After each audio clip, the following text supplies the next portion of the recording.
Putain, les amis, j'ai partagé une story là juste avant sur un reportage qu'il faut que vous regardiez,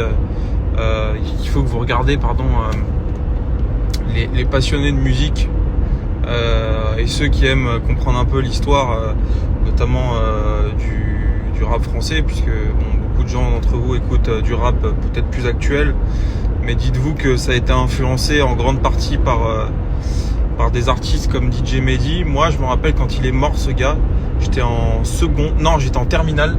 Ça devait être en 2011 ou 2010.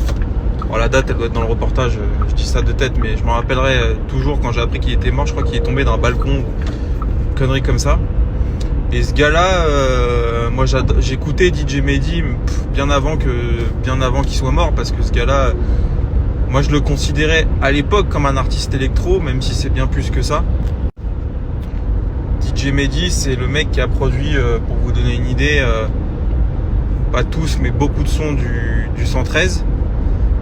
Le 113 fout la merde, je sais pas si ça vous parle, ces sons Jackpot 2000. Il y avait quoi d'autre? Au Summum, ça devait être produit par Mehdi, je pense. D'ailleurs, 113 fout la merde, ça a été coproduit par Thomas Bangalter, un des deux Daft Punk. Bon, c'est un gars qui a apporté de l'électro dans le rap.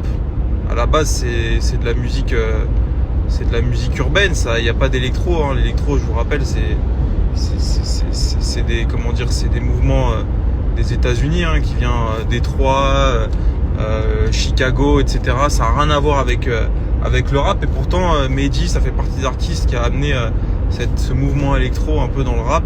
Et aujourd'hui, de l'électro, il y en a dans plein, dans la trap, etc. Bon, bref, dans la musique actuelle.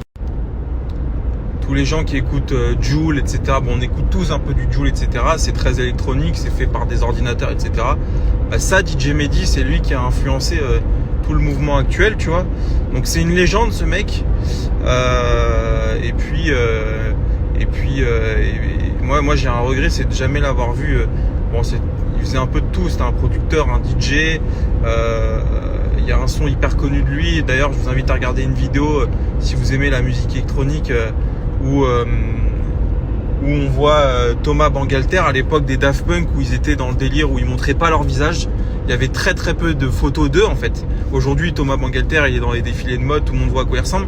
Mais à l'époque, les Daft Punk, pour les plus jeunes d'entre nous, il y avait un mythe autour de ces mecs-là parce qu'ils étaient masqués, etc. Et je pense que ça a participé énormément à leur popularité. Tu sais, les mecs masqués, un peu inconnus, etc. Et à l'époque, il y avait une vidéo très connue dans une boîte de nuit, je crois que c'était à Las Vegas, où tu vois c'était pour l'anniversaire de Pedro Winter, ou une connerie comme ça. Pedro Winter, c'est le boss du label Headbanger, qui était d'ailleurs l'ancien manager des Daft Punk. Pareil, c'est un peu une légende. C'est plus un fédérateur qu'un vrai artiste, même si il a fait des choses quand même. Mais c'est un gars Pedro Winter, qui a rassemblé les Daft Punk, Justice, DJ Mehdi, des mecs comme Mid. Bon, bref. Et si tu veux, c'était à son anniversaire. Tu vois Thomas Bangalter à visage découvert. Je pense qu'ils étaient tous bourrés derrière le DJ booth. Et tu vois Thomas Bangalter envoyer un son que lui a remixé de DJ Mehdi qui s'appelle Signatune. Je vous invite à l'écouter. C'est une dinguerie. C'est un son classique, hein, électro, French touch, tu vois. Et franchement, voilà. Et d'ailleurs, dans ce DJ set, t'entends Thomas Bangalter jouer un premier son de Prince, Raspberry Beret, j'adore ce son. Et ensuite, il joue Signatune, enfin bon, bref, Rolling and Scratching, je sais pas si je le dis bien, de Daft Punk, un des premiers sons du premier album dans les années 90, je dirais. Dingue. Enfin bon, bref, là, tout ça. C'est ma passion musicale qui parle. Mais je vous invite à regarder ce reportage sur DJ Mehdi, parce que ça vous fera comprendre la musique même d'aujourd'hui, la personne qu'il était. Et puis c'est DJ Mehdi, quoi. Pour les gens qui aiment la musique, tu dis DJ Mehdi, c'est un peu comme, je compare ce qu'il faut pas comparer, mais DJ Premier, tu vois. Pour ceux qui connaissent Premier, c'est un peu la même chose. C'est le sampling, c'est dingue, quoi. Donc voilà les amis, petite story musicale.